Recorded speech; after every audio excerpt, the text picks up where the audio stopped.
Aujourd'hui, il y a une nouvelle technologie dont tout le monde a entendu parler et qui va permettre potentiellement à des fraudeurs d'attaquer les documents que vous allez filigraner et faire en sorte de retirer le filigrane des documents que vous allez protéger. Bonjour à tous, on se retrouve pour la première vidéo de l'année 2025. Alors du coup, je vous souhaite mes meilleurs vœux pour cette nouvelle année. D'abord la santé évidemment, le bonheur, la famille, que tout aille bien dans le meilleur des mondes j'espère. Et surtout pour 2025, une meilleure hygiène numérique pour chacun d'entre vous.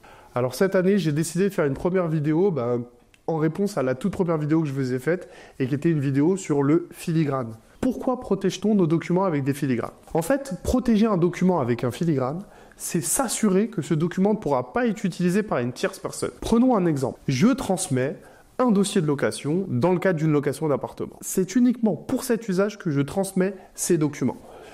Mais lorsque vous allez les transmettre, vous ne savez pas qui vous avez en face et vous ne savez pas ce que peut faire la personne de vos documents. Donc si vous ne les protégez pas, vous leur laissez l'opportunité de pouvoir les utiliser ailleurs. Alors vous allez me dire oui, mais les banques et les organismes de crédit, ils ont des outils de vérification. Oui, en effet, ils ont des outils de vérification qui vont être en capacité de vérifier un document d'identité par exemple ou d'autres documents sur leur valeur faciale. Donc à quoi ressemble le document? Est-ce qu'il s'agit bien d'une vraie ou d'une fausse carte d'identité? À quoi sert le filigrane? Dans ce cas-là, le filigrane, lorsque le document d'identité va passer dans un outil de vérification bancaire, d'organisme de crédit ou autre, le filigrane va rendre le contrôle KO. C'est-à-dire que suite au contrôle, le document sera déclaré comme faux. Pourquoi? Parce qu'il y a un filigrane qui vient entacher la valeur faciale du document. Donc le filigrane, il sert à ça. Il va servir à protéger le document et il va servir à vous protéger contre l'utilisation de votre document par une tierce personne pour accéder à des services. C'est extrêmement important de protéger ces documents avant de les transmettre à qui que ce soit. Alors, le filigrane, vous allez me dire pour quel usage? Le filigrane, ce sont pour les usages entre particuliers, entre amis. Par exemple, j'ai un ami qui me demande des informations relatives à mon passeport parce qu'il est en train de booker les vols pour tout le monde. Envoyez-lui une copie filigranée. Comme ça, vous êtes sûr que si demain il perd son téléphone, il se le fait voler ou peu importe, il n'y aura pas de copie qui circule de votre document d'identité. Pareil, lorsque vous allez aller louer un appartement ou autre, apposez des filigranes sur vos documents. D'ailleurs, le site Dossier Facile a été créé pour ça, pour pouvoir filigraner, protéger vos documents, s'assurer de la véracité des informations qu'ils contiennent. Mais donc, vraiment, c'est pour un usage, dans la plupart du temps, entre particuliers. Il y a également d'autres usages. Lorsqu'on va s'adresser à une entreprise dont on ne sait pas les capacités en matière de protection, en matière de cybersécurité, des petites entreprises locales, des hôtels par exemple, on ne va pas transmettre un document d'identité non protégé, car on ne sait pas dans quelle mesure ils vont pouvoir protéger leur infrastructure informatique. On a bien vu que sur 2024, grand nombre de grandes entreprises qui pourtant ont pignon sur rue, ont été victimes de cyberattaques, alors à plus forte mesure, la petite entreprise du coin. Donc vraiment, la protection des documents d'identité et de nos documents de manière générale par le filigrane est obligatoire.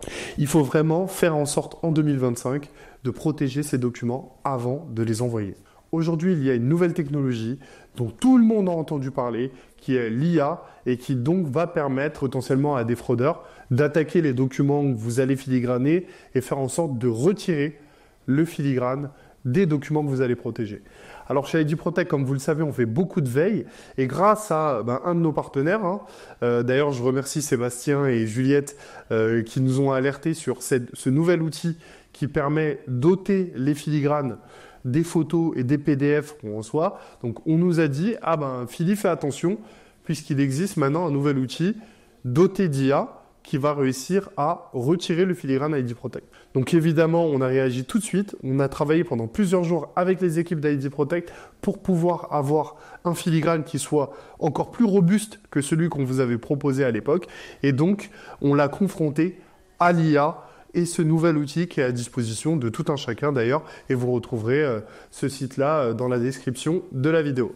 Donc sans plus tarder, je vais vous montrer sur l'ordinateur le nouveau filigrane qu'on a développé et je vais évidemment confronter ce filigrane à cette IA. Donc je me rends sur mon espace ID Protect. Je vais aller accéder à l'outil filigrane et je vais aller déposer une copie de mon passeport sur cet outil. Donc là, le filigrane s'impose automatiquement, c'est la nouvelle version et je vais télécharger cette version protégée de mon passeport. Alors, faut pas faire ça, hein. C'est quelque chose que j'ai fait vraiment pour le test. Là, je vais aller télécharger sur le site dewatermark.ia mon document protégé. Et donc, on va voir si l'IA arrive à supprimer le filigrane ou non. Donc là, ça charge. On voit bien que le filigrane est toujours présent, même après le traitement par l'IA. Alors, comme vous avez pu le constater, ce nouveau filigrane qui est disponible gratuitement sur idprotect.fr est assez robuste pour déjouer cet outil d'IA qui a pour objectif de supprimer des filigranes de documents officiels. Donc, comme vous avez pu le constater sur la vidéo, le filigrane ID Protect a été amélioré et donc il est beaucoup plus robuste. Il résiste à certaines IA, donc on le teste régulièrement, hein. Et puis si demain vous vous rendez compte que le filigrane a changé, c'est qu'on a trouvé une nouvelle version d'IA qui est peut-être plus forte et donc on a voulu améliorer la robustesse de notre filigrane. Donc n'hésitez pas à aller sur idprotect.fr, à aller protéger vos documents d'identité. Vous avez accès à cet outil-là gratuitement et ça va vous permettre de vous protéger contre d'éventuelles fuites de données ou contre d'éventuelles usurpations d'identité. Merci à tous d'avoir suivi cette vidéo. Encore une fois, je vous souhaite une très bonne année. Abonnez-vous à la chaîne, likez, partagez ces vidéos, ces conseils pour pouvoir protéger vos proches. Et j'espère qu'on se retrouve très rapidement pour une autre vidéo. À très bientôt.